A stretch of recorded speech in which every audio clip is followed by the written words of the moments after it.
কোরআনে কারীম যেখানে নেই ওখানে ভালো হওয়ার নিয়ত গেলেও আল্লাহ খারাপ বানিয়ে দেয়। এর একেবারে বাস্তব প্রমাণ কুষ্টিয়ার লালনের মাজার। মানুষ কিন্তু আপনাদের এলাকা থেকে ভালো হওয়ার নিয়তে যায়, বউ ছেলে মেয়ে বেটার বউ সব নিয়ে চলে যাচ্ছে, খারাপ হওয়ার নিয়ত নেই কারো, সবাই যাচ্ছে আল্লাহর ওলির মাজারে। কিন্তু ওখানে কি কোরআন আছে? কোরআনের নিয়ম নীতি চলে? প্রকাশ্য শিরিক চলছে। আর বাংলাদেশে একটাই জায়গা যেখানে নিরাপদে গাঁজা খাওয়া যায়, তারপরও পুলিশ পাহাড় দিয়ে গাঁজা খাওয়ায়। ওই যে পুলিশ দাঁড়িয়ে আছে, ওরা পাহারা দিয়ে দিয়ে গাঁজা খাওয়ায় যে খা আমরা আছি। আমার মনে হয় সারা বাংলাদেশে একটাই জায়গা আছে। এরপরেও দেখি আমরা এই জায়গাগুলোতে কোরআন নেই, এজন্য মানুষ আগে বিড়ি খেত না, অনেকে এখানে যাওয়ার পরে বিড়ি খায়। আগে গাঁজা খেত না, এখন গাঁজা খায়। ওকে ভালো হয়েছে না খারাপ হয়ে গেছে? কেন খারাপ হয়ে গেল? কারণ আপনি কোরআন নেই ওখানে গেলেন কেন? তাহলে আজকে থেকে সিদ্ধান্ত নেওয়া যায় না যে এই দরবারে কোরআন নেই, কোরআনের কর্মসূচি চলে না, শুধু বাবাদের নিয়ম নীতি চলে। ওখানে যদি ভালো হওয়ার নিয়তেও যান, আপনাকে খারাপ বানাবে কে? বা দ্বিতীয় শব্দটা বলবো, বাংলাদেশে যতগুলো রাজনৈতিক দল আছে, যেই দলে কোরআন নেই, কোরআনের কর্মসূচি নেই, ওই দল যদি আমার বাবাও কায়েম করে, ও দলে আমি নেই। এটা অত জোরে বলার দরকার নেই, এটা আবার অনেকে রাজনীতি মনে করে। এটা কি রাজনীতি? আমি হাদিসের বাংলাটা বললাম। পীরের দরবারে গেলে আপনি ভালো হওয়ার নিয়তে যাচ্ছেন, কোরআন নেই, তাহলে আল্লাহ আপনাকে খারাপ বানাবে। রাজনীতি করবেন যেখানে কোরআন নেই, কোরআনের কর্মসূচি চলে না, আপনার নিয়ত ভালো হোক, কিন্তু আপনাকে আল্লাহ খারাপ বানিয়ে দেবে। আপনি তখন পথভ্রান্ত হয়ে যাবে। এই জন্য আজকের এই ময়দানে যারা এসেছি কোরআনে কারীম শোনার জন্য, কোরআন যদি না থাকতো হামজা না হামজার বাবা থাকলেও আসতেন না। সুতরাং কোরআনের জন্য যারা এসেছেন, এই কোরআনের সে ক্ষমতা আছে, হুদাল্লিন নাস, মানুষকে হেদায়েত দিতে পারে না? সে ক্ষমতা দিয়ে আল্লাহ তাকে পাঠিয়েছেন। সুতরাং আমরা কোরআনের কাছ থেকে আজকে আমাদের জীবন সংক্রান্ত 4টা নিয়ামতের কথা আল্লাহ স্মরণ করিয়ে দিচ্ছে। এই কথাগুলো আমাদের জীবনের সাথে একেবারে পাই টু পাই আমরা মিলাবো ইনশাআল্লাহ। এরপরে আজকে এখানে শেষ মোনাজাত করে বাড়ি যাবে। এর আগে ওঠাউঠি করবে না, 1 ঘন্টা সময় দেওয়া যাবে না ইনশাআল্লাহ। তাহলে সিদ্ধান্ত যারা নিয়ে ফেলেছেন যেই দলে কোরআন নেই, কোরআনের কর্মসূচি চলে না, ওই দলের প্রতিষ্ঠাতা আমার বাবাও যদি হয়, আমি ওই দলে আর নেই। ওয়াজ তো হয়ে গেছে। এটা মেনে নিলে এই দেশে আর অন্য কোনো দল থাকে? কত দল এই দেশে, কোরআন নেই তাদের দলে, কোরআনের কর্মসূচি চলে না, ওদের বাবাদের নিয়ম নীতি চলে, ওদের দলীয় নিয়ম নীতি চলে না। আমার দলীয় নিয়ম নীতি বানানো লাগবে কোরআন কেন্দ্রিক। কথা বলেন। আশা করছি আমার নবীর এই হাদিস আপনি মেনে নিলে কিয়ামতে নবীর সুপারিশ পাবেন যে আল্লাহ আমাদেরকে এই প্রচন্ড শীতের ভেতরেও কোরআনের ময়দানে নিয়ে আসলেন। খুশি হয়ে বলেন আলহামদুলিল্লাহ। দরুদ আর সালাম পড়ছি আমাদের নবী, মানবতার মহান শিক্ষক মুহাম্মদুর রাসূলুল্লাহ সাল্লাল্লাহু আলাইহি ওয়াসাল্লামের প্রতি। আমরা কোরআনে কারীম থেকে সূরা বানী ইসরাঈল একটা মাত্র আয়াত পড়েছি। আয়াতের সংখ্যা 70, 111টা আয়াত আছে, মাত্র একটা আয়াত পড়েছি। এই এক আয়াতের ভেতরে যত কথা আমার এই মাথায় আছে, 1 ঘন্টা 2 ঘন্টা না, এক একটা শব্দের ভেতরে যে সব কথাগুলো আল্লাহ লুকিয়ে রেখেছেন, যদি আমরা তাফসীর আকারে কথা বলি সারা রাত চলে যাবে, আপনি বাড়ি যাবেন না। এত কথা এখানে লুকিয়ে আছে, আমরা আবিষ্কার করার চেষ্টা করব ইনশাআল্লাহ। একটু জবান খুলে কোরআনের এই সোনালী আয়াত পড়েন, যেন প্রতিটি অক্ষরে অন্তত আমলনামায় 10টা করে নেকি হয়। আউযু বিল্লাহি মিনাশ শাইতানির রাজিম। বিসমিল্লাহির রহমানির রহিম। ওয়ালাকাদ কাররামনা বানি আদম ইলা আখিরি আয়াত। কোন সূরা বললাম যেন? বানি ইসরাইল, একটা বংশের নাম। একটা বংশের নামে আল্লাহ একটা সূরা নাযিল করেছেন। এই বংশে আল্লাহ ৭০,০০০-এর উপরে নবী পাঠিয়েছিলেন। একটা দামি বংশ। এই শব্দটা পুরা সূরার ভেতরে কয়েকবার আছে, এখান থেকে এর নামকরণ করা হয়েছে। আমরা আয়াতের তেলাওয়াতকৃত আয়াতের ভেতরে ৪টা নিয়ামতের কথা পাবো। আল্লাহ কয়টা? আল্লাহ পাক আয়াত শুরু করার প্রথমে আমাদেরকে গ্যারান্টি দিচ্ছেন 2টা। ওয়ালাকাদ, লাম একটা, কদ একটা। ওয়ালাকাদ কাররামনা বানি আদম, অবশ্যই অবশ্যই আমি আল্লাহ বনি আদম সন্তানকে সম্মান দিয়েছি। আল্লাহ কিন্তু এখানে বলেন নাই যে মুসলমানদেরকে সম্মান দিয়েছি, খ্রিস্টানদের সম্মান দিয়েছি, মুমিন যারা তাদেরকে সম্মান দিয়েছি না। মানুষ পদবাচ্চে যারা বিবেচিত, সে যে ধর্মের লোক হোক তারই সম্মান আছে না নেই? ৪,৫০০ ধর্মের মানুষ এখন পৃথিবীতে বাস করছে, ২৫৭টা রাষ্ট্র আছে। যদিও সামনে আমার মনে হচ্ছে রাষ্ট্রের সংখ্যা আরো ৬টা বাড়বে। সেভেন সিস্টার ভেঙে গেলে কাটসাট কথা বলছে, সেভেন সিস্টার ভেঙে যাবে।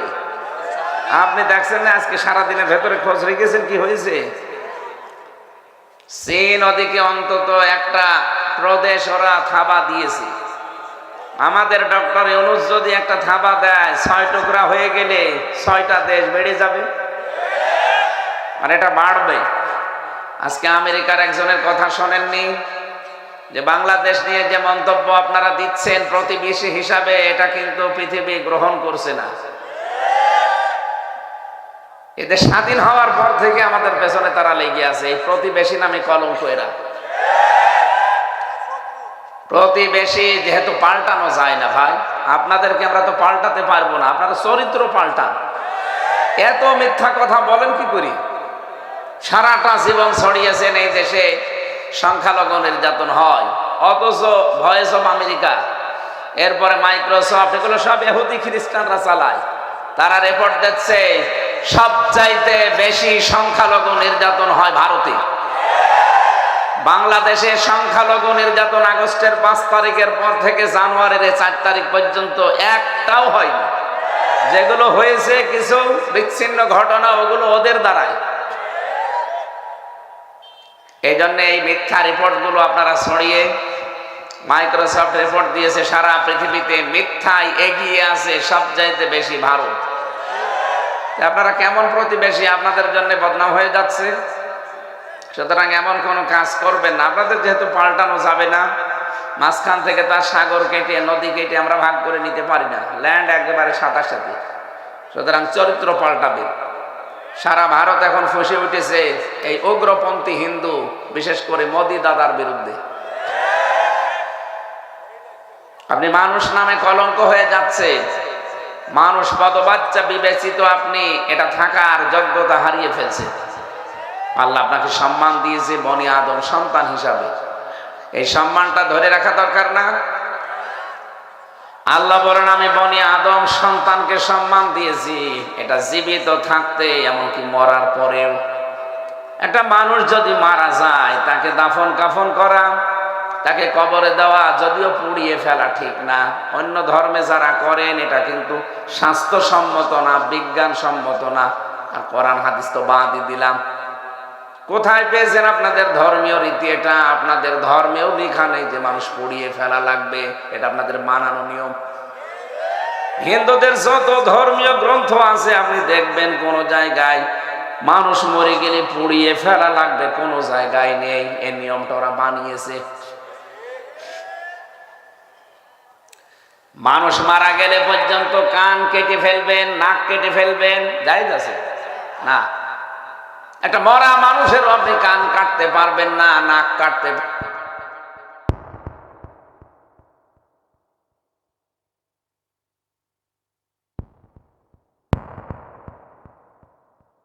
হলাম।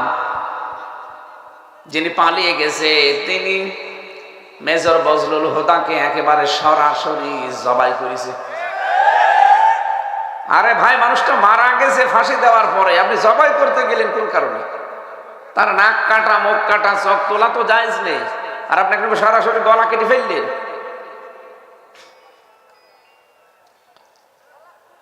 মানুষ ইবাদত করবে আল্লাহর ওই দিন পর্যন্ত, ওয়াবুদ রাব্বাকা হাত্তা ইয়াতিয়াকাল ইয়াকিন, যতদিন পর্যন্ত ইয়াকিন না আসে। এখানে ইয়াকিন মানে মৃত্যু, ইয়াকিন মানে কি? যতদিন মরণ না আসে ইবাদত থেকে আপনি পরিত্রাণ পাবেন না। করাই লাগবে আপনাকে ইবাদত, মাস্ট বি, আপনাকে ইবাদত করে যাওয়া লাগবে মরণ পর্যন্ত। এরপরে আপনার আর দায়িত্ব নেই, মরে যাবেন, দায়িত্ব শেষ। দায়িত্ব এবার পালন করবে দুনিয়ার জীবিত যারা, তারা যদি আপনাকে কবরে না দেয়, তারা যদি আপনাকে জানাজা না করায়, মাটিতে না দেয়, তাহলে তারা গুনাহগার হবে। কথা বলে না কেন? আমার দায়িত্ব কোন পর্যন্ত? মরণ। কোন পর্যন্ত? মরণের আগ পর্যন্ত আমার যে সম্মান মর্যাদা আছে, মরণের পরও আমার সম্মান মর্যাদা আছে, কারণ আমি আদম সন্তান। এদের সম্মান নিয়ে সিনেমিনি খেলবা না, কারণ এদের সম্মান আমি দিয়েছি। কি দেখলাম আমরা এই 53.5 বছর হয়ে গেল এদেশে আদম সন্তানের কোনো সম্মান নেই। এদের সম্মান নিয়ে সিনেমিনে খেলা হয়। কথা বলে না কেন? কোরআনে কারিমের ভেতরে আমি পড়েছি, কোন জালেম যদি পৃথিবীর ক্ষমতায় বসে, সে 4 প্রকার কাজে হাত দেয়। এটা আছে সূরা নমলের ভেতরে 34 নম্বর আয়াত। ক্বালাতি ইন্নাল মুলুকা ইযা দাখালু ক্বরিয়াতান আফসাদুহা ওয়া জাআলু আ'iজ্জাতা আহলিহা আদিল্লা ওয়া কাযালিকা ইয়াফআলুন। বলেন আল্লাহু আকবার। রানী বিলকিস এই কথা বলেছিল। বিলকিস রানীর কথা এটা। কলাত, এজন্য কলা দেয়নি, আল্লাহ কলাত দিয়েছেন, এটা মহিলার কথা। ইন্নাল মুলুকা ইযা দাখালু ক্বরিয়াতান আফসাদুহা, সে তার পরিষদবর্গ, সভাসদবর্গ, মন্ত্রীবর্গ যারা আছে তাদেরকে ডাক দিয়ে বলেছিল, দেখো কোন জালিম বাদশাহ যদি কোনো এলাকা দখল করে, কয়েকটা কাজ সে হাতে নেয়। 1 নম্বরে আফসাদুহা, সেখানে বিশৃঙ্খলা সৃষ্টি করে। 2 নম্বরে ওয়াজালু আইজ্জাতা আহলিহা আদিল্লা, সেখানকার সম্মানিত যারা আছে তাদেরকে সে অপমান করে। আমরা দেখতে পেলাম এই 15.5 বছরে এই 2টা কাজ বেশি হয়েছে। এমন কোন দিক বিভাগ নেই যেখানে বিশৃঙ্খলা হয়নি। 2 নম্বরে দেশের সম্মানিত মানুষ যারা, তাদেরকে ধরে ধরে অপমান করা হয়েছে। সিরাজগঞ্জের সন্তান মাওলানা রফিকুল ইসলাম খান, একটা প্রথিতযশা রাজনীতিবিদ, একজন আলেম, তার ডান্ডা বেড়ি পরিয়ে কোর্টে তুলেছে। আরো যত অপমান আছে সব অপমান তাদের উপরে গেছে। যত আলেম আমরা দেখেছি জেলখানায়, আলেমদের ডান্ডা বেড়ি দিয়ে, হাতে হ্যান্ডকাপ দিয়ে, মাজায় দড়ি লাগিয়ে তারা টানতো ছাগলের মতো। আমার মাজায় দড়ি দিয়ে টানতো।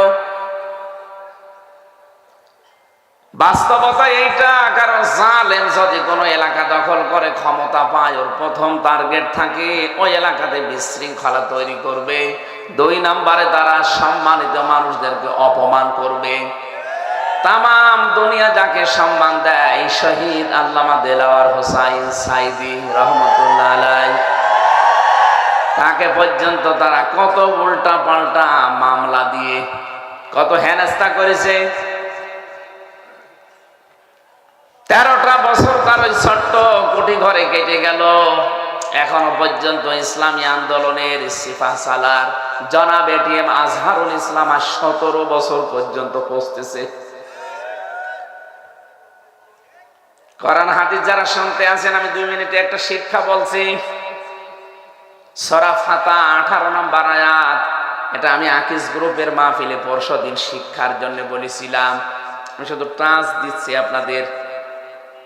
আমরা যদি এই পৃথিবীতে আল্লাহর সন্তুষ্টি চাই, 1 নাম্বার দুই নম্বরে যদি আমাদের মনে সত্যি যদি আমাদের মনে ইসলাম থাকে যে আমরা আল্লাহর জন্য যা করছি আল্লাহর জন্য। তিন নম্বরে আল্লাহ পাক যদি আমাদের উপরে প্রশান্তি বা সাকিনা নাজিল করতে চান, আমরা যদি চাই যে আমাদের উপরে শান্তি নাজিল হোক, সাকিনা। চার নম্বরে যদি সুনিশ্চিত নিকটবর্তী কোনো বিজয় দেখতে চান, তাহলে এই আয়াতে এক নাম্বার একটা কাজ আল্লাহ দিয়েছেন, এই কাজটা করা লাগবে। নবীজি 1400 জন মানুষ নিয়ে এসেছিলেন মক্কায়। হুদায়বিয়া নামক জায়গায় তিনি বাধাপ্রাপ্ত হলেন। কাফেরেরা বলে, না এবার আপনাকে আমরা হজ করতে দেব না। নবীজি হযরত উসমানকে পাঠালেন সমঝোতার জন্য। ওরা উসমানকে ধরার পরে আটক করে ঘোষণা দিয়েছে, কতিলা উসমান, হত্যা করে ফেলেছে উসমানকে। নবীজি কথাটা শোনার পরে ওই বাবলা গাছের নিচে, হুদায়বিয়া নামক যে জায়গা, ওখানে একটা বাবলা গাছ ছিল। কোরআনে কারিমে আল্লাহ ওই গাছের ইঙ্গিত দিয়েছেন, লাকাদ রাদিয়াল্লাহু আনিল মুমিনিনা ইয ইউবাইউনাকা তাহতাশ শাজারাতি। এই যে তাহতাশ শাজারা, গাছের নিচে, ইয ইউবাইউনাকা, যখন আপনার কাছে তারা বায়াত নিচ্ছিল, শপথ বাক্য পাঠ করছিল, নবীজি ডাক দিয়ে বললেন, সাহাবীরা হজ করার জন্য এসেছিলাম, ইহরামের কাপড় পরে খুলে ফেলো। 1400 জন মানুষের ভেতরে একজন শুধু আটক করেছে, এখনো 1399 জন আছে। বললেন খুলে ফেলো, পরবর্তীতে আবার হজ করে নেব। বাংলার মুসলমানেরা বলেন তো, ইহরামের কাপড় পরার পরে যদি আপনি ইহরামের কাপড় খুলে ফেলেন, আপনার হজ কিন্তু ভেঙে যায়। কি হজ শেষ? নবী কি জানতেন না যে আমার ফরজ হজ নষ্ট হয়ে যাবে? জানতেন না? রমজান মাস ছিল, রোজা রেখেছিলেন। বিশ্ব নবী ডাক দিয়ে বললেন, না রোজাও ভেঙে ফেলো, দরকার নেই, পরবর্তীতে করে দেব। বলেন, দুইটা ফরজ বিধান তিনি এখানে বাদ দিয়ে দিচ্ছেন, একটা হজ আর একটা রোজা। ডাক দিয়ে বললেন, আমি এই যে হাত লাগালাম, আমার হাতের ওপরে তোমরা হাত দাও। 1399 জন হাত দিয়েছে। নবীজি নিজে বাম হাতটা উপরে দিয়ে বললেন, আজকের এই বায়াতের রিদওয়ানের উপরে আমার আল্লাহ খুশি হয়ে আয়াত নাজিল করে আমাকে শুনিয়েছে, লাকাদ রাদিয়াল্লাহু আনিল মুমিনিন। এই মুমিনদের উপরে আমার আল্লাহ অবশ্যই রাজি হয়ে গেছেন। রাজি হবেন না, হয়ে গেছেন। রাদিয়া এটা মাজি, অতীতের শব্দ, পাস্ট। আল্লাহ মোজারে যদি দিতেন তাহলে একটু সমস্যা হতো। আল্লাহ মাঝি দিয়ে জানিয়েছেন, হে নবী, যারা আপনার হাতে হাত দিয়েছে ঘোষণা শুনিয়ে দেন, আমি কিন্তু তাদের উপরে রাজি অলরেডি হয়ে গেছি। কি কি বাক্য পাঠ করিয়েছিলেন? নবীজি বলছিলেন, সাহাবীরা আজকে যেহেতু আল্লাহ এই বায়াতের উপরে রাজি অলরেডি হয়ে গেছে, আমার উসমান তো এখানে নেই, আমি এই বাম হাতটা উপরে দিয়ে দিলাম, আমার এটা উসমানের হাত হিসাবে আল্লাহ যেন কবুল করে নেয়।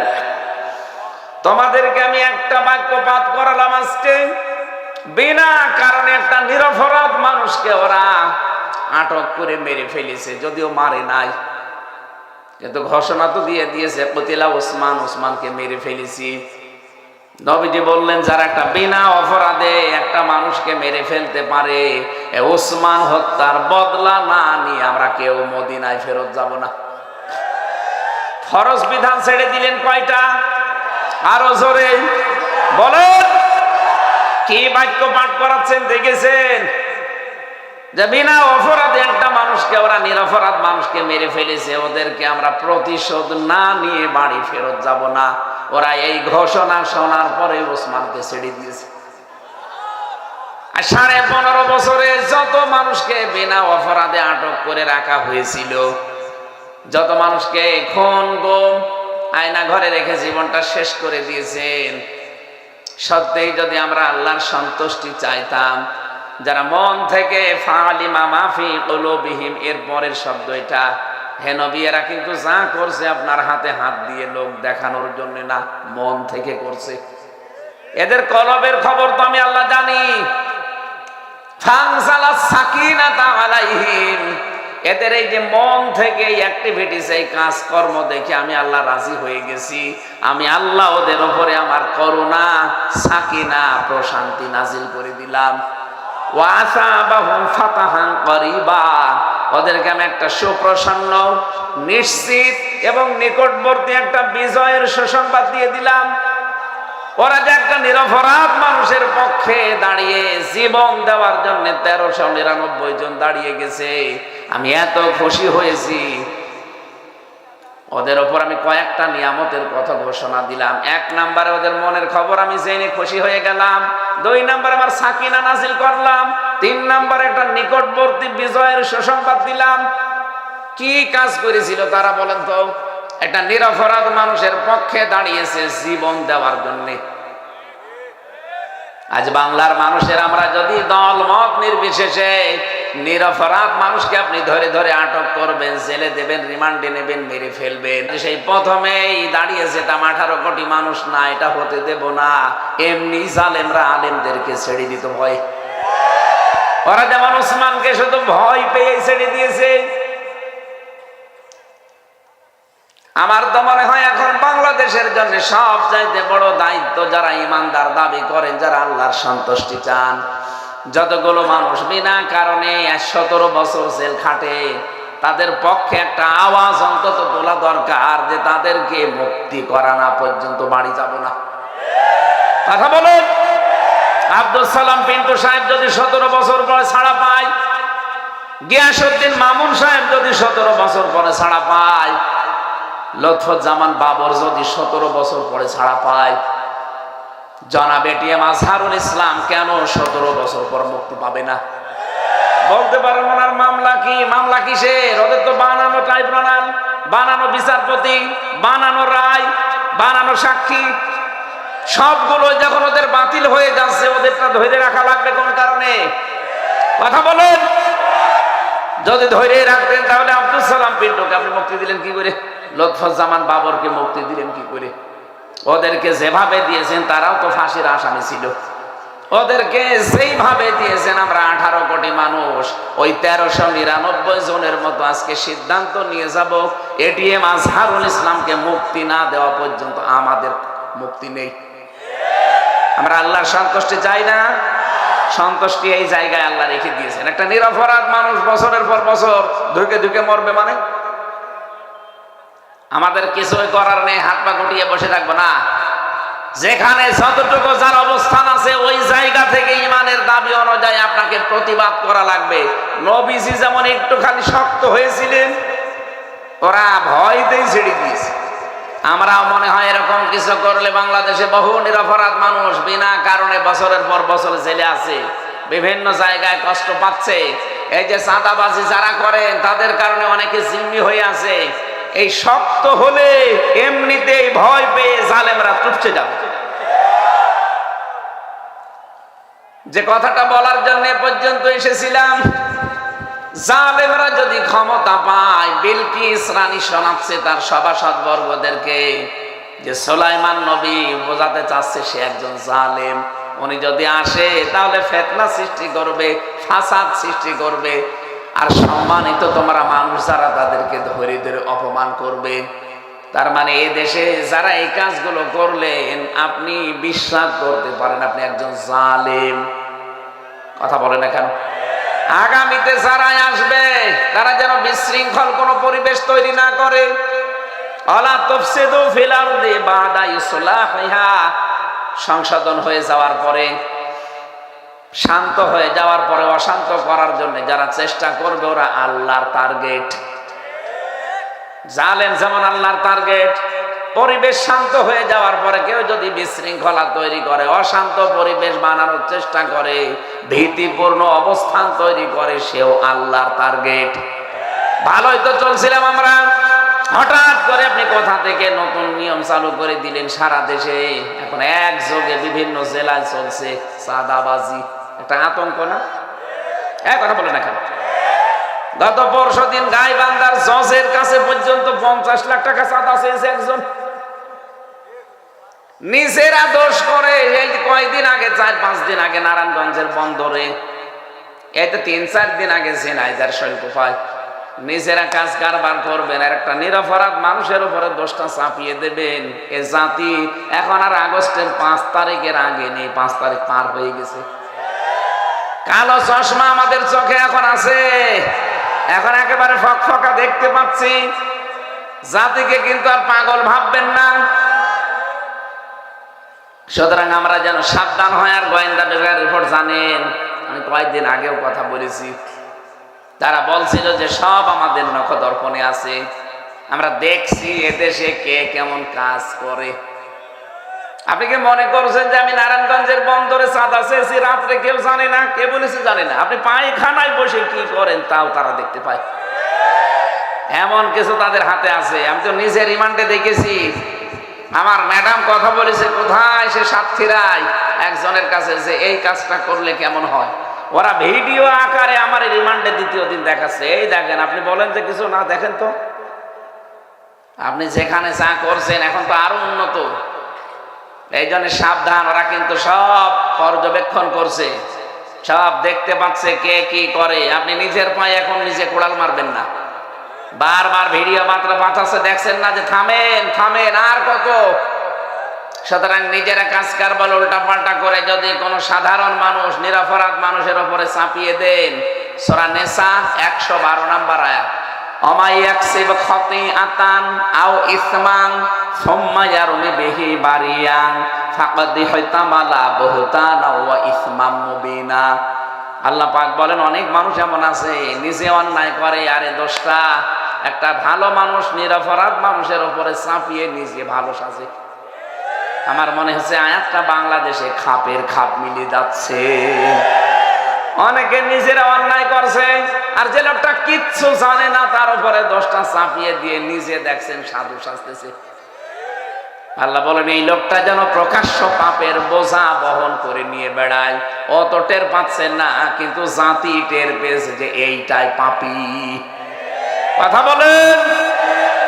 আল্লাহ আমাদেরকে তুমি বাঁচাও। বিশৃঙ্খলা যারা তৈরি করতে চায়, মানব জাতিকে যারা সম্মান দিতে চায় না, আল্লাহ নিজে তুমি সম্মান দিলে মানব জাতিকে, অথচ মানুষকে আর সম্মান অনেকে দিতে চায় না। মানুষের সম্মান কি করে নষ্ট করা যায় সেই চিন্তায় অনেকে 24 ঘন্টা লেগে আছে।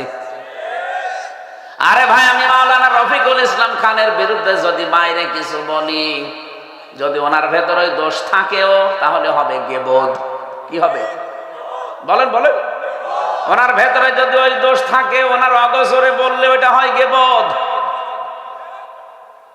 যদি উনি মন খারাপ করে শুনবেন, কিন্তু যদি ওনার ভেতরে দোষ না থাকে, আমি বানিয়ে বানিয়ে ওনার উপরে দোষটা চাপিয়ে দেই, তাহলে এটা হবে তহমত। এটা আরো মারাত্মক। আর বাংলাদেশে সবচাইতে বেশি হচ্ছে এখন তহমত। বলেন, তহমত এলাকায় যদি চালু হয় কি হয় জানেন? আপনাদেরকে সতর্ক করছি এই কারণে এলাকায় যদি এরকম কেউ থাকেন, আপনি নিজেকে থামান। কারণ যারা গীবত করে, তহমত লাগায়, এর কথা ওর কাছে লাগিয়ে মানুষের সম্পর্ক নষ্ট করে দেয়। এরা যদি কোনো এলাকায় বাস করে, ওই এলাকার মানুষের দোয়া কবুল আল্লাহ বন্ধ করে দেয়। সিরাজগঞ্জবাসী, এদিকে তাকান। হযরতে মুসা নবী আলাইহিস সালামের জামানার একটা ঘটনা পড়লাম হাদিসে।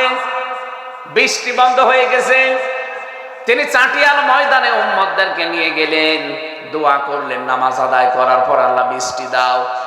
3 বার আল্লাহর পক্ষ থেকে আওয়াজ এসেছে, না বৃষ্টি হবে না।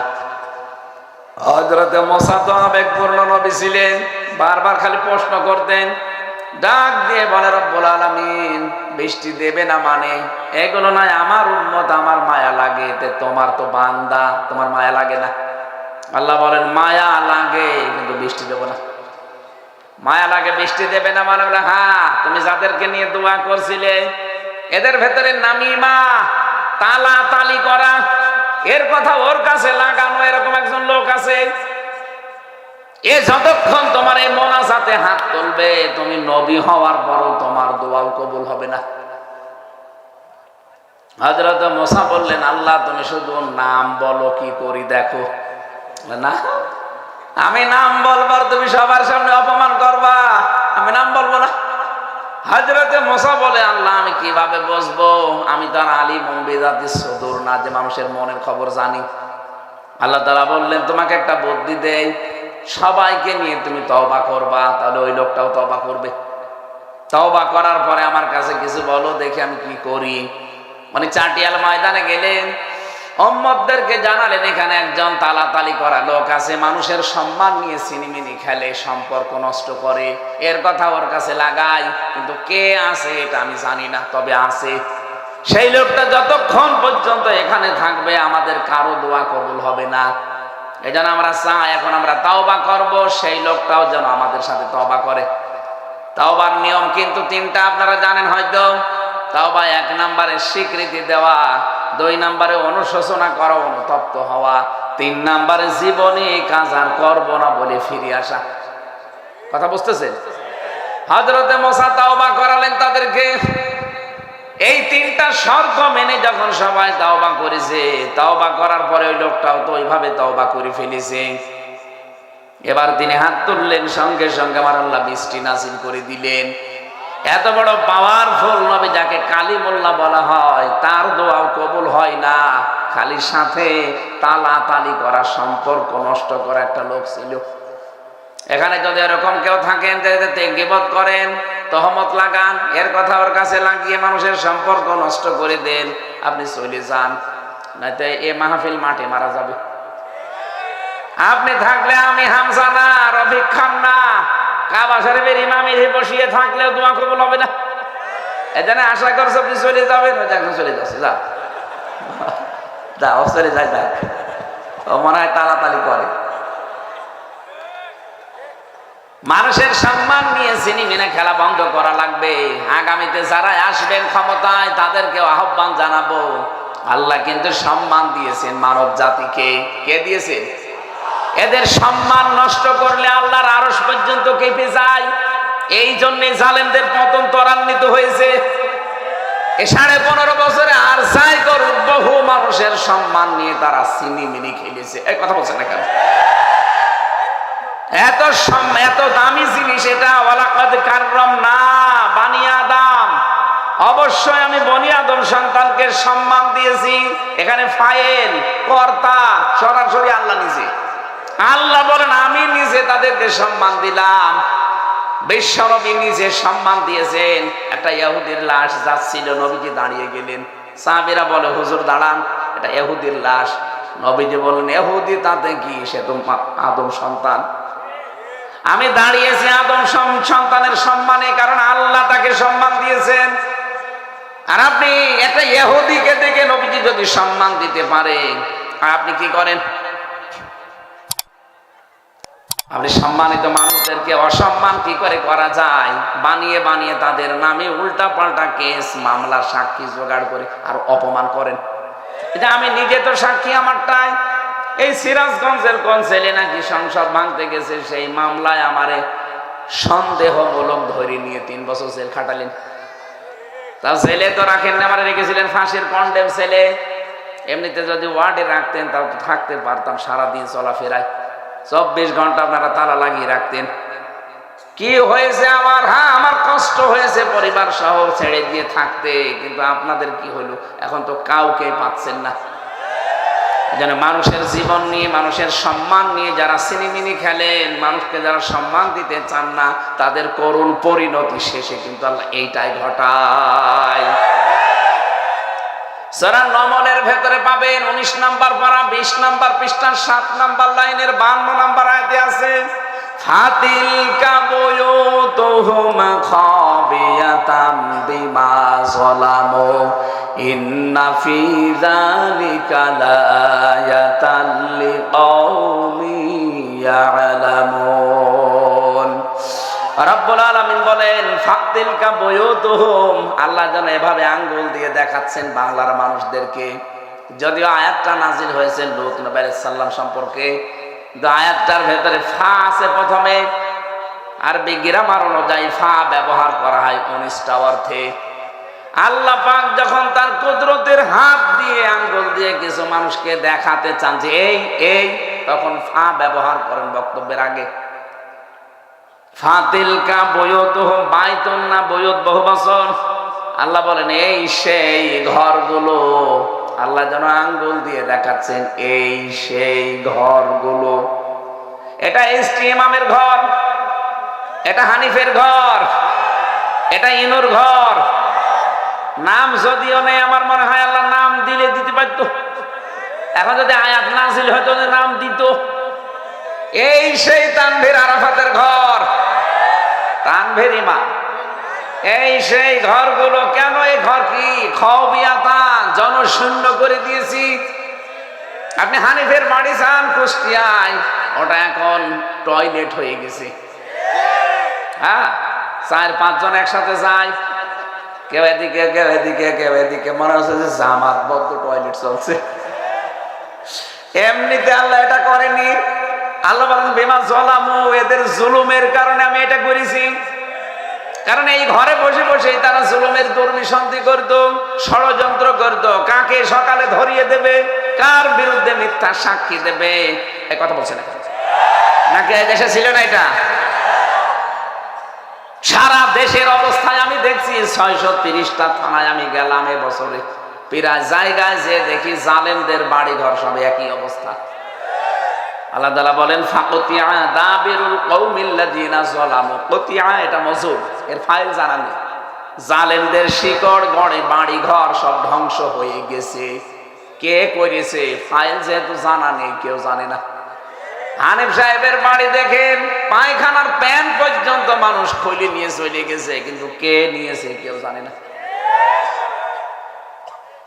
সেদিন গিয়েছিলাম কিশোরগঞ্জে, সব চাইতে বড় বাড়ি যেটা জালেমদের দুর্বিসন্ধি হতো, যেখানে বসে বসে, যেখানে মানে সেই টর্চার সেল পাওয়া গেছে, ওই ঘর এখন দেখলাম উজাড় গৃহ হয়ে গেছে, পরিত্যক্ত। এখন ড্রাইভার গাড়ি থামিয়েছিল, আমি দেখলাম 4-5 জন ঢুকতেছে প্রসাব করার জন্য। এ পর্যন্ত আল্লাহ জালেমদের শেষ করে দিয়েছেন। পরেরটা আমাদের জন্য না, পরের আয়াত বলবো না। সূরা নম্বর 52 নম্বর আয়াত, বাড়ি যায় মিলিয়ে দেখবেন বাংলা তাফসীরে। ইন্না ফি যালিকা লায়াতাল লিকাউমিন ইয়ালামুন। রব্বুল আলামিন বলেন এখানে লামে তাকিদ আছে। এই এদিকে তাকান, অবশ্যই এর ভেতরে শিক্ষা আছে। যারা জ্ঞানী তাদের জন্য কি শিক্ষা? আমাদের জালেমদের এত বড় বিশাল বিশাল শিকড় যদি আল্লাহ কেটে তাদের বাড়ি ঘর পর্যন্ত আর শ্মশান বানিয়ে দিতে পারে, আগামীতে যারা এই চিন্তায় আছেন যে চেয়ার আগে পাই, এই চিন্তা করে যদি কেউ জুলুম করা শুরু করেন, 5 বছর পরে আপনার বাড়িও গণ টয়লেট হয়ে যাবে। এই জন্য চিন্তা ভাবনা করে জীবন চালাবেন। আপনি কি মনে করেছেন আপনাকে কন্ট্রোল করার কেউ নেই? আল্লাহ বনি আদম সন্তানকে যেহেতু সম্মান দিয়েছেন, তার সম্মান রক্ষা করে চলবেন। আপনার আদর্শের বাইরে গেলে তার সম্মান নষ্ট করবেন কোন কারণে? আজ কত উল্টা পাল্টা দোষ আজ ইসলাম পন্থীদের উপরে চাপিয়ে তাদের সম্মান নষ্ট করার একটা ঘৃণ্য খেলায় লেগেছে অনেকে। আশা করছে আপনারা থামবেন, নাই তো জাতি কিন্তু সব বোঝে। বললাম না এখন আর চশমা চোখে নেই, চশমা এখন খুলে ফেলেছে। হা করলে হাসাদা নাই হালসা কি? আমরা এই জন্য আপনাদের সতর্ক করছি, আমরাও সতর্ক হচ্ছি। সামনে যারা আমরা আদম সন্তানকে আল্লাহ নিজে সম্মান দিলেন, আপনি সম্মান দেবেন না মানে? পৃথিবীর এই জমিনে আদম সন্তান সবচাইতে বেশি, আমি যতগুলো দেশের ঘটনা জানি, চীন, ভারত, ইন্দোনেশিয়া আর বাংলাদেশ, তামাম দুনিয়ায় সবচাইতে বেশি মানুষ বাস করে এই দেশগুলোতে, আর সবচাইতে বেশি বাস করে এই বাংলাদেশে। অল্প জায়গার ভেতরে এত মানব সন্তান আল্লাহ দিয়েছেন। পৃথিবীর অন্যান্য রাষ্ট্রের দিকে তাকান, এখন মানুষ হলে তাদেরকে টাকা পয়সা দেওয়া হয়। জাপানে জনসংখ্যা কমে যাচ্ছে, আর আমাদেরকে আল্লাহ ক্ষমতা একটু বেশি দিয়েছে, আমাদের আর টাকা পয়সা দেওয়া লাগছে না। এতটুকু জায়গায় এত মানুষ বাস করে পৃথিবীর কোন দেশে আমি পাইনি। চীন অনেক বড় দেশ, ভারত অনেক বড় দেশ, ইন্দোনেশিয়া অনেক বড় দেশ, বাংলাদেশ একেবারে এতটুকু জায়গায় 18 কোটি মানুষ আমরা এখন। সৌদি আরব বাংলাদেশের চাইতে 14 ডবল বড়। কত? আমেরিকা বাংলাদেশের চাইতে 59 ডবল বড়। 59টা বাংলাদেশ জোড়া দিলে যত বড় হবে এক আমেরিকা একাই অত বড়, কিন্তু জনসংখ্যা এ দেশের মতো এত ঘন না। আল্লাহ পাক আমাদের জনসংখ্যা দিয়েছেন, এটা জনসম্পদে পরিণত করা লাগবে। আর জনসম্পদে পরিণত করার জন্য পরের এই 3টা বিষয় আমাদের মানা লাগবে। রব্বুল আলামিন বলেন ফিল বাররি ওয়াল বাহার, জলে স্থলে তোমাদেরকে আমি আল্লাহ ভ্রমণ করার জন্য, চলাফেরা করার জন্য যে বাহনগুলো দিয়েছি, পানিতে এবং আকাশে, এ বাহনগুলোর যে সঠিক ব্যবহার, এই শব্দটা এত গুরুত্বপূর্ণ এখন বাংলাদেশের জন্য। ফিল বাররি ওয়াল বাহার, জলে এবং স্থলে যে যানবাহনগুলো আছে, এই যানবাহনগুলো চালানোর জন্য এর সঠিক পদ্ধতিতে ব্যবহার করার জন্য কিছু নীতি এখানে আছে, প্রায় 7টার মতো। আল্লাহ রাব্বুল আলামিন প্রথম নীতি দিচ্ছেন, এটা চলতে হবে আমি আল্লাহর নামে। এজন্য পানিতে যেগুলো চলবে ওগুলো পড়বেন আপনি বিসমিল্লাহি মাজরিহা ওয়া মুরসাহা ইন্না রাব্বি লাগফুরুর রহিম। এটা নৌকা বলেন, ফেরি বলেন, স্টিমার বলেন, জাহাজ বলেন, পানিতে যেগুলো চলবে, নৌযান, জলযান, এগুলোর জন্য এই দোয়া পড়া প্রথম নিয়ম দিয়েছেন আল্লাহ। 2 নম্বরে আকাশে যেগুলো চলবে শূন্যে, ওর জন্য আল্লাহ সূরা যুখরুফের ভেতরে একটা কথা দিয়েছেন, সুবহানাল্লাযী সাখখারা লানা হাদা ওয়া মা কুন্না লাহু মুকরিনিন ওয়া ইন্না ইলা রাব্বিনা লামুনকালিবুন। 7টার ভেতরে প্রথম হচ্ছে দোয়া দিয়ে আরম্ভ করবেন। 2 নম্বরে ওয়াল ফুলকিল্লাতি তাজরি ফিল বাহরি বিমা ইয়ানফাউন নাস, এই যে বিশাল বিশাল এই নৌকা, নৌযান, জলযান গুলো চলে, এগুলোর ভেতর আমি মানুষের উপকার লুকিয়ে রেখেছি। এক দেশ থেকে আর এক দেশ, এক মহাদেশ থেকে আর এক মহাদেশে এই পানি পথে মানুষের চলাফেরা, মানুষের বাহন হিসাবে, এবং সম্পদগুলো এদিকে ওদিকে পার করার জন্য, মালামালগুলো পার করার জন্য আমি আল্লাহ এই ব্যবস্থাটা রেখেছি। ইয়াখরুজু মিন ইয়াখরুজু মিনহা ইয়াখরুজু মিনহুমাল লু'লু'ু ওয়াল মারজান ফাবিআইয়ি আলা'i রাব্বিকুমা তুকাযযিবান ওয়া লাহুল জাওয়ারিল মুনশাআতু ফিল বাহরি কাল আ'লাম। বিশাল বিশাল নৌযানগুলো যে বাহারে, সমুদ্রে চলে, এগুলো আমি আল্লাহর নিয়ন্ত্রণাধীন। আমি আল্লাহ পাক এগুলো ভাসিয়ে রেখেছি, পানির ওপরে, জলের ওপরে ভাসিয়ে রেখেছি তোমাদেরকে একটা শিক্ষা দেওয়ার জন্যে, তোমাদের জীবন যাত্রার মান যেন উন্নত হয়, জীবন যাত্রার মান যেন সহজ হয়। এই জন্য এই বিষয়গুলো চলাচলের জন্য সহজ করে দিয়েছি। যে মানুষগুলো দুনিয়ায় চলাফেরা করতে চাও, আমি আল্লাহর নাম নিয়ে চলবা। তোমাদের আন্তর্জাতিক যে ব্যবসা বাণিজ্য গুলো আছে, এই পানি পথে, আকাশ পথে, এগুলোর জলযান হিসাবে যেগুলো ব্যবহার করবা, এগুলো আমি আল্লাহর একটা নিয়ামত।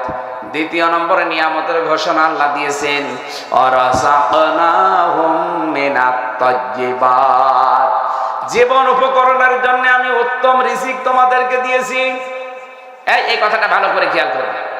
এই পৃথিবীতে যত মানুষ আল্লাহ পাঠিয়েছেন, যত নবী আর রাসূল পাঠিয়েছেন, প্রত্যেককে প্রথমে আল্লাহ এই ঘোষণা দিয়েছেন, ইয়া আইয়ুহান নাস পাবেন, ইয়া আইয়ুহার রাসূল পাবেন, ইয়া আইয়ুহাল্লাযীনা আমানু পাবেন। 3 রকম আছে, মানুষের কথা, রাসূলদের কথা, ঈমানদারের কথা। সূরা বাকারার ভেতরে আছে মানুষের কথা আর ঈমানদারের কথা। সূরা নূরের ভেতরে আছে 51 নম্বর আয়াতের ভেতরে রাসূলদের কথা, ইয়া আইয়ুহার রাসূলু কুলু মিনাত তাইয়্যিবাতি ওয়া আমালু সলিহাত, হে রাসূলেরা যেটা খাবা ওইটা যেন হালাল হয়। ভালো করে খেয়াল করেন, এখানে শিক্ষা আছে।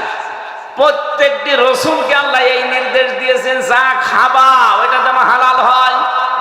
ইমানদারকে আল্লাহ ডাক দিয়ে জানিয়েছেন, ইয়া আইয়ুহাল্লাযীনা আমানু কুলু মিন তাজ্জিবাতি মা রাযাকনাকুম ওয়াশকুরু লিল্লাহ ইন কুনতুম ইয়্যাহু তা'বুদুন। সূরা বাকারা 172 নম্বর আয়াত। যারা ঈমানের দাবি করো তাদেরকে বলছি, আগে হালাল খাও, এরপরে আমি আল্লাহর শুকরিয়া আদায় করো। তাহলে হালাল খাওয়ার কথা আগে, শুকরিয়া আদায় করার ইবাদতের কথা পরে। আমরা অনেক মানুষ এটাকে উল্টিয়ে ফেলি, আগে আকাম কোকাম করে উল্টা পাল্টা করে সম্পদ বিশাল পাহাড় জমাই, এরপরে দরবেশের মতো হজ করে আসি। কথা বলেন কেন? 36,000 কোটি টাকা আপনি মারিং কাটিং করলেন, এখন যদি 14 বার না 28 বার হজ করেন আপনার হজ হবে না। আগে টাকাগুলো ফেরত দেন। কত মানুষ এই দেশ থেকে দেখি মানুষের সম্পদ আত্মসাৎ করে, ভাইয়ের জমি ফাঁকি দেয়, বোনের জমি ফাঁকি দেয়, টাকা পয়সা মানুষের মেরে খায়, আর কাবার গিলাপ ধরেছে কান্নাকাটি করে। আপনি টাকা মারেন কোথায় আর কান্দেন কোথায়? 6,000 কিলোমিটার দূর এখান থেকে কাবা শরীফ। কান্নাকাটিতে করবেন আপনি যেখানে টাকা আত্মসাৎ করেছেন সেখানে। ও ভাইরা, ইবাদতের কথা পুরা কোরআনে কোন জায়গায় আল্লাহ আগে দেয়নি, আগে দিয়েছে হালাল খাবারের কথা। তাহলে হালাল খাবারের পরিবেশ তৈরি করতে হলে বাংলাদেশে এইটার বিকল্প কিচ্ছু নেই। এ বিধান যদি কায়েম না হয় জীবনও আপনি হালাল খাবার তৈরি করতে পারবেন না। এই জন্য হাদিস হচ্ছে, মান করাল কোরআনা ফাস্তাজহারাহু, যে ব্যক্তি কোরআন পড়ে আর কোরআনকে এজহার করার চেষ্টা করে। এজহার মানে, এজহারের 27টা অর্থ আছে, কোন জায়গায় পেয়েছি 33টা। এজহার মানে স্পষ্ট করা, এজহার মানে প্রকাশ করা, এজহার মানে দাঁড় করানো, এজহার মানে কায়েম করা, এজহার মানে বিজয় করা। তাহলে কোরআন আমরা যারা পড়ি সওয়াবের নিয়তে, আমাদের 2 নাম্বার দায়িত্ব কোরআনকে বিজয় করার জন্য চেষ্টা চালাতে হবে। আল্লাহর নবী বিজয় করার কথা বলার পরে 2টা শব্দ দিয়েছেন, ফাহাল্লা হালালাহু ওয়া হাররামা হারামাহু আদখালাহুল্লাহুল জান্নাহ। তাহলে হালালকে হালাল এবং হারামকে হারাম জেনে আপনি ছেড়ে দিতে পারবেন। এইজন্য এই বিধান যতদিন কায়েম না হয়, বাংলাদেশে আপনি হালালকে হালাল জানার পরও মানতে পারবেন না, হারামকে হারাম জানার পরও ছেড়ে দিতে পারবেন না। এই কথা বললেন না কেন? এদেশে এমন অনেক জায়গা নেই যেখানে হালালকে হালাল জানার পরে মানা যায় না। বলেন বলুন, হারামকে হারাম জানার পরও ছেড়ে দেওয়া যায় না। এই যে পুলিশ ভাইগুলো দাঁড়িয়ে আছে, এই গাড়িটা আমার যে গাড়ি, এখান থেকে যদি কুষ্টিয়া যায় রাস্তার ভেতরে 3-4 জায়গায় ধরবে, গাড়ি আটকিয়ে বলবে হুজুর দোয়া চাই। কিসের দোয়া? তো করে আসলাম। বলে না, যে দোয়া নিয়ে আসলেন। এখন 5-6 জন করে যদি ওদের চা খাওয়ার টাকাও দেওয়া লাগে, আমি তো দেই মাঝে মাঝে। বলেন তো 5 জায়গায় যদি ধরে 1000 করে দিল 5,000 শেষ। আমার গাড়িটা নিয়ে আসা যাওয়া আরো 5-7 হাজার শেষ। আপনি কয় টাকা দেন?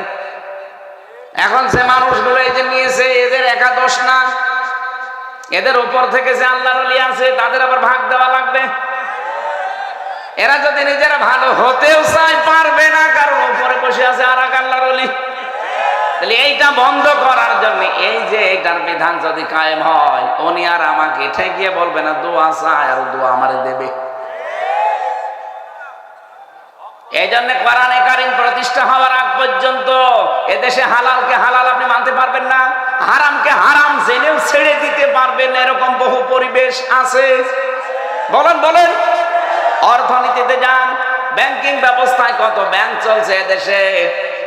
ইসলামী অর্থনীতির ভেতরে মোশারাকা আছে, মোদারাবা আছে, মোরাবাহা আছে, বায়ে সালাম আছে, বায়ে ইস্তেসনা আছে, বায়ে মুআজ্জাল, 28টা নিয়ম নীতি আছে, একটাও আমরা জানি না। তো বাংলাদেশে যদি ইসলামী ব্যাংকিং কারবার যেটা আছে, জাকাত ভিত্তিক অর্থনীতি আমরা কায়েম করে দিতে পারি, তাহলে সোনালী, চৈতালি, রূপালী যত ব্যাংক আছে সব চলবে ইসলামের নিয়মে।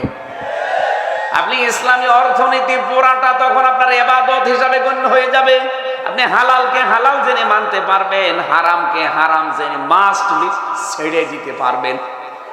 অনেককে ভয় দেখানো হচ্ছে যদি ইসলাম এসে যায় এদেশে, তুমি যে লাল পানি খাও খেতে পারবা না, ডাল খাও, তুমি যে একটু বিড়ি খাও, কে বলেছে আপনি খেতে পারবেন না? পারবেন।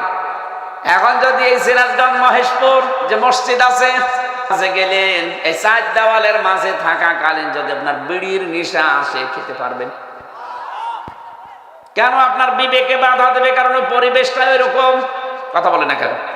ওখানে পরিবেশটাই ওইরকম, আপনি বিড়ি খেতে পারবেন না। খেতে চাইলে বাইরে যেয়ে খাওয়া লাগবে। ইসলাম যদি 56,000 বর্গ মাইলে কায়েম হয়ে যায়, আল্লাহর কসমে কোরআন এমন পরিবেশ তৈরি করে দেবে মসজিদের মতো, আপনার বিড়ি খাওয়ার নেশা আসলেও খেতে মনে চাইবে না, ঘৃণা জন্মিয়ে যাবে। আপনার ডাল খেতে মনে চাইবে না, লাল পানি খাওয়ার মনই আসবে না, কারণ পরিবেশই ওই রকম। সবাই চলছে আল্লাহর বিধান মতো, আপনি একা উল্টা পাল্টা চলতে পারবেন না। এই জন্য যে ব্যক্তি কোরআন পড়ে আর কোরআনকে ইজহার করার জন্য, বিজয় করার জন্য চেষ্টা চালায়, তখন হালালকে হালাল মানে, হারামকে হারাম মেনে ছেড়ে দেয়। আদখালাহুল্লাহুল জান্নাহ, আদখালা ইদখিলু, এটা মাঝি। নবীজি বলেন তাকে যেন আল্লাহ জান্নাতে দিয়েই দিয়েছে। তাকে আল্লাহ জান্নাতে দেবে তা না, তাহলে তো মোজারে দিত। তাকে জান্নাতে দিয়ে দিয়েছে। প্রশ্ন আসতে পারে, মরলাম না, জান্নাতে চলে গেলাম কি করে? আরে ভাই, কোরআন বিজয়ী থাকলে হালালকে হালাল, হারামকে হারাম জেনে যদি ছেড়ে দিতে পারেন, এমন একটা মিনি জান্নাতের পরিবেশে দেশে তৈরি হয়ে যাবে, আল্লাহর কসম আপনার মনে হবে আমি জান্নাতে আছি। এই কথা বুঝতেছেন? এজন্য উত্তম রিজিকের ব্যবস্থা আগে আমাদের করা লাগবে। আল্লাহর এই নিয়ামত আমরা পারছি না। ফাদ্দালনাহুম আলা কাসীরিম মিম্মান খালাকনা তাফদীলা। এই পৃথিবীতে বহু সৃষ্টির উপরে তোমাদের মর্যাদা আমি আল্লাহ দিয়েছি। যত সৃষ্টি আপনি দেখতে পান 18,000 মাখলুকাতের উপরে, সবার ভেতরে আল্লাহ আশরাফুল মাখলুকাত আমাদের বানিয়েছেন। আমাদের মর্যাদা সম্মান যেহেতু বেশি, এটা ধরে রাখার জন্য আল্লাহর বিধানের বিকল্প আর কিছু নেই। আশা করি যে ছোট্ট কথায় আপনি বুঝে ফেলেছেন। আমরা কোরআনকে ইজহার করতে চাই, বিজয় করতে চাই এই জমিনে। চর্ম চোখে আল্লাহ যেন এটা দেখে মরার তৌফিক দেন, বলেন আমিন। আদ-দুনিয়া কুল্লুহা মাতাউন ওয়া খায়রু মাতাইদ দুনিয়া ইমরাতু সালিহা। এই পৃথিবীতে সব কিছু সম্পদ, উত্তম সম্পদ আল্লাহওয়ালা মেয়ে মানুষ। আল্লাহওয়ালা মেয়ে মানুষ ওইটা যার দিকে তার স্বামী তাকালে স্বামীকে আনন্দ দেয়। স্বামী যখন বাইরে যায় নিজের ইজ্জত আবরুকে হেফাজতে রাখে। স্বামী যদি দিনের কাজ করে তাকে সাহায্য সহযোগিতা করে, সাপোর্ট দেয়, উৎসাহ দেয়। স্বামী যেটা পছন্দ করে জীবন থাকতে ওইটা মেনে নেয়। আল্লাহ আমাদের মেয়েদেরকে এই 4টা কাজ করে হযরতে খাদিজাতুল কুবরার সাথে জান্নাতবাসী হওয়ার তৌফিক দিন, আমিন। আর রাত 12:05, এখন তাহাজ্জুদের সময়। আমি মোনাজাতের মাধ্যমে আজকে শেষ করে দিচ্ছি, আল্লাহুম্মা আমিন। লা ইলাহা ইল্লা আনতা সুবহানাক ইন্নী কুনতু মিনাজ জালিমিন। রব্বুল আলামিন, রাত 12টা পার হয়ে গেছে। যেভাবে তোমার বান্দা বান্দিরা বসে আছে, আর আমি যেভাবে আরম্ভ করেছিলাম, তাহলে সারা রাত বললেও তোমার বান্দারা চলে যেত না। যেহেতু তাহাজ্জুদ পড়া লাগবে, সামনে ফজরের নামাজ আছে, সকালে কর্মজীবন আছে, এজন্য আমরা শেষ করে দিয়েছি। যতটুকুই বলেছি আল্লাহ জীবনে তুমি আমল করার তৌফিক দাও। সওয়াবগুলো তুমি কোটি কোটি করে বাড়িয়ে দাও। এই মহেশপুর এলাকায় মাটির নিচে যারা ঘুমিয়ে আছে, এদের কবরে তুমি সওয়াবগুলো পৌঁছিয়ে দাও। যে মাদ্রাসার উদ্যোগে আজকের এই আয়োজন কি সুন্দর করে তারা সাজিয়েছে, আল্লাহ তারা প্রায় 1-1.5 কিলোমিটার তারা কোরআনে কারিমকে বিউটিফাই করে দিয়েছে অনুষ্ঠানটা। এদের জীবনটাও তুমি এভাবে সৌন্দর্যমণ্ডিত করে দাও। তোমার হাবিব জানিয়েছে কোরআনের জন্য যদি কেউ কিছু করে আল্লাহ ওইটার হিসাব নেয় না। আজকের এই সুন্দর আয়োজনে যে যেভাবে টাকা পয়সা দিয়েছে, খরচ করেছে, আল্লাহ এদের জীবনের এই হিসাব তুমি আর কোনোদিন নিও না। কোরআনের পক্ষে যেগুলো ব্যয় করা হয় এগুলো তুমি জিহাদের ময়দানের মতো কবুল করে নাও। মা বোনদেরকে খাদিজাতুল কুবরার মতো বানিয়ে দাও। মাহফিলের সম্মানিত সভাপতি আল্লাহ তাআলা আমার বাবু রবি ভাইকে তুমি কবুল করে নাও। আমাদের প্রধান অতিথি মাওলানা রফিকুল ইসলাম খান, রব্বুল আলামিন আমরা দেখতে যাই কোরআনে কারিম বুকে নিয়ে তিনি যেন সংসদে প্রবেশ করছে। বাংলার সংসদটা তুমি কোরআনের হাতে তুলে দাও। এদেশে ইমানদার ক্ষমতায় গেলে নামাজ, যাকাত, সৎ কাজে আদেশ, অসৎ কাজে নিষেধ, এই 4টা কাজ জারি করবে। চর্ম চোখে যেন আমরা দেখতে পারি বাংলার সংসদে 4টা কাজ জারি হয়ে গেছে। আল্লাহ রব্বুল আলামিন প্রশাসনের যে ভাইগুলো এসেছে, নিজেদের বাড়িঘর, আত্মীয় স্বজন, স্ত্রী পুত্র ছেড়ে যারা বাংলার বিভিন্ন প্রান্তে দায়িত্ব পালন করে, তাদের দায়িত্বের উপরে তুমি বরকত নাযিল করো। আজকের পুরা দায়িত্বটা ইবাদত হিসাবে কবুল করে নাও। আল্লাহ তাআলা, আমি নিজেও অসুস্থ হয়ে আছি, শরীর আমার স্বাভাবিক হচ্ছে না, মেহেরবানি করে আমাকে তুমি শেফায়ে কামেলা আজেলা দান করো। যত আলেম এখানে কথা বলেছে, যত অতিথির নাম দেখলাম, আল্লাহ প্রত্যেকের ঈমান আর আমল অনুযায়ী সম্মান মর্যাদা বাড়িয়ে দাও। আগামীর বাংলাদেশ তুমি মেহেরবানি করে কোরআনের হাতে তুলে দাও। কখন কার কাছে আজরাইল আসে জানি না, যখনই আসবে যেন শেষ কথা বলতে পারি, লা ইলাহা